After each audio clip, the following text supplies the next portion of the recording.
Today we're looking back at a fight from 5 years ago, Sami Sana versus Yodsanklai. This is kind of a blast from the past for me because Yodsanklai was somebody I always watched, analyzed, look, how would you defeat this southpaw? In this fight, very interesting, Yodsanklai was on a 7 or 8 year winning streak, just demolishing opponents. And as you can see in the top left here, this was a quarterfinal fight for a featherweight kickboxing Grand Prix where the winner got $1 million. And many people had Yodsanklai the favorite to win. Petrosian was on the opposite side, also one of the favorites. But Yodsanklai had so much respect. And it's interesting to see him fight somebody who's just a little unorthodox. The big thing about Sana is the size and the strength which he possesses. So let's get into this. Let's watch, see what happens. You have to watch for the cross of Yodsanklai, but most importantly, his left round kick. His left round kick is what he's so well known for. Just throwing it on repeat through fights and breaking people down. They have no answer for it. But Sana responding with his own back leg round kick. Again, the thing about Yodsanklai, which I always went, wow, he's so good at it, is getting the fight to his tempo.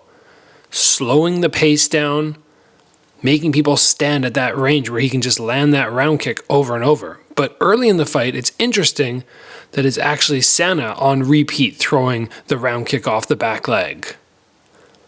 And a big key for Yodsanklai will be finding the range, which is ideal, and being able to do that over and over. But again, Sana lands. He's got that extra range. And just somebody who hit so incredibly hard.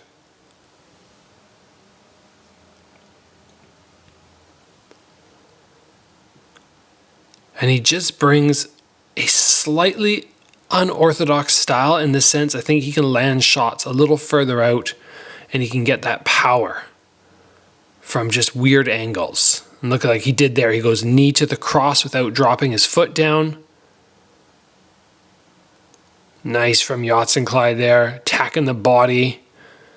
But Sana just walking forward, calling for him to do more.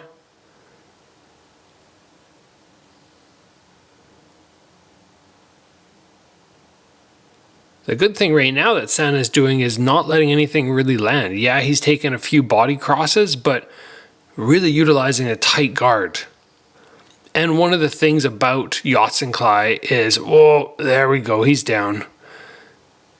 This is a kickboxing fight, and Yodsanklai is a Muay Thai fighter. He didn't really do a whole lot in the kickboxing world as far as I remember. So that was a 10-8 round to Sana, and that was a great little sweep there. See, most people get intimidated by that left round kick and they slow the pace, but Sana is standing right in there and just engaging with him. You can't do that for too long, obviously, if your arm is getting beat up, but right now he's the one just thumping those shots in. Look at that.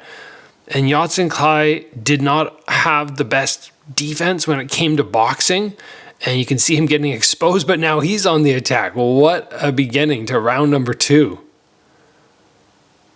I like that knee that Sana throws. He just kind of, because of his height, he's able to step forward, and it'd be an awkward counterpoint for Yodsanklai to get back at him just because he's so high.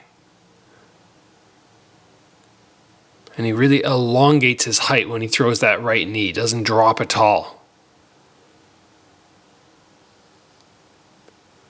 This just isn't the fight that Yodsanklai wants. Sana's been able to pull him into a faster paced, tighter sort of brawl, and Yod is forgetting about his left round kick and his distance control, which is surprising given that was his bread and butter. But sometimes I guess, number one, you're on this massive win streak and maybe you start just going, oh, don't need to worry about anything. I'm untouchable. That's the left round kick there that we're used to seeing Yod throw. But again, Sana not having a lot of respect for it, just firing back with his own. Nice uppercuts there. Oh, just brawling in the center of the ring. Yodsanklai defeating John Wayne Parr in a Contender Asia series, which was a really cool event quite a while ago. It had 16 people, kind of like one of those UFC shows, and it was fun. It was fun to watch. Yodsanklai took home some big prize money and defeated some big name fighters around the world. But right now, getting pieced up, especially with that cross. I think it's the length which is throwing him off. He thinks he's at that safe range, and then that long cross from Sana just fires down the middle. This is an exciting fight to watch. Even though I know the result, it's still an exciting fight. And Sana actually went on to win his semifinal in the Featherweight Grand Prix, which was impressive, I think, just smashing through somebody. But then he fought Petrosian in the final and lost there. Petrosian just showing why he back then was #1 in the world. Wow, great second round. So exciting. Here we go into round number 3. There's the left round kick. And it's when he can really start breaking down that arm that Yodsanklai has success. Let's see if he makes any defensive errors in the boxing there, like right there. That's the mistake. And then when he gets caught in this position here, you can see how his hands, they're not able to necessarily guard up in that Dutch guard really tight, and it leaves him a little bit exposed. That's one of the general weaknesses of the Thai fighters, is when they get tagged in boxing, it's like their go-to is just to throw more. As opposed to, okay, I'm going to shell up for 10 seconds, get some footwork, recreate distance, refocus, and then engage after the fact. But Yodsanklai just standing right in there. He gets hit, he wants to get it back right away. Makes for an exciting fight. Fans get to love it.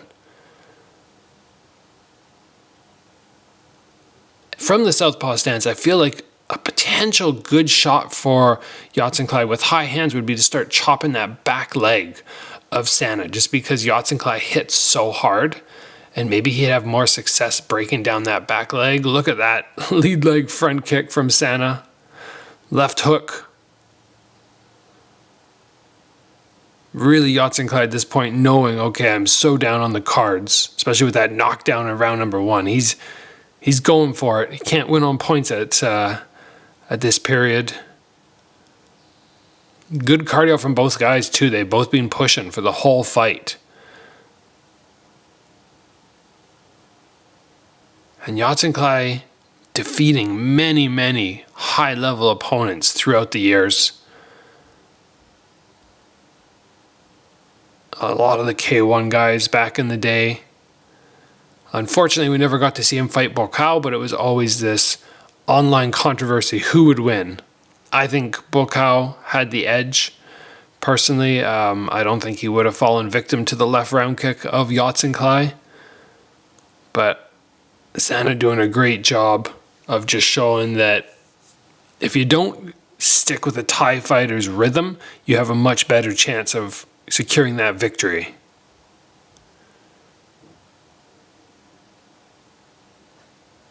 Coming down to the end of the fight here. Yodsanklai doing a good job to stay in this contest. But what a win from Sana.